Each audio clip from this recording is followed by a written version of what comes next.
आपल्या महाराष्ट्रात नाशिकमध्ये जो घडलेला प्रकार आहे तिथे 150 ते 200 महिलांचं लैंगिक शोषण करण्यात आलेलं आहे.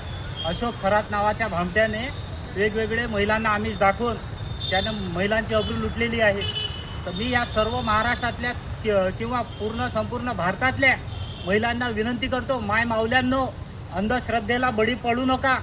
या अशोक खरात सारखे भोंदू लुच्चे भामटे या गावात म्हणा का प्रत्येक चौकात म्हणा, प्रत्येक शहरात म्हणा, तुमची अब्रू लुटण्यासाठी चौकात बसलेले आहेत. अशा भामट्यापासून सावध राहा. अंधश्रद्धेला बळी पडू नका. संविधान वाचा.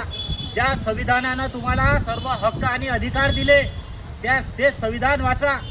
येणाऱ्या पिढीला जर तुम्हाला वाचवायचं असेल, माऊल्यांनो, मी तुम्हाला हात जोडून विनंती करतो की तुम्हाला जर तुमच्या येणाऱ्या पिढीला वाचवायचं असेल तर आपल्या कुटुंबातल्या प्रत्येक सदस्याला संविधान वाचायला द्या आणि त्या संविधानातले मूल्य शिका. आणि तुम्ही त्या संविधान वाचल्यावर तुम्ही अशोक खरात सारख्या अशा भोंदूबाबाला बळी पडणार नाही. मी सर्व माऊल्यांना पुन्हा एकदा विनंती करतो की संविधान वाचून सुशिक्षित बना, शिका, संघटित व्हा आणि बाबासाहेबांनी सांगितलेल्या मार्गावर चला. जय भीम, जय शिवराय. व्हिडिओला जास्तीत जास्त लाईक करा, शेअर करा, फॉलो करा.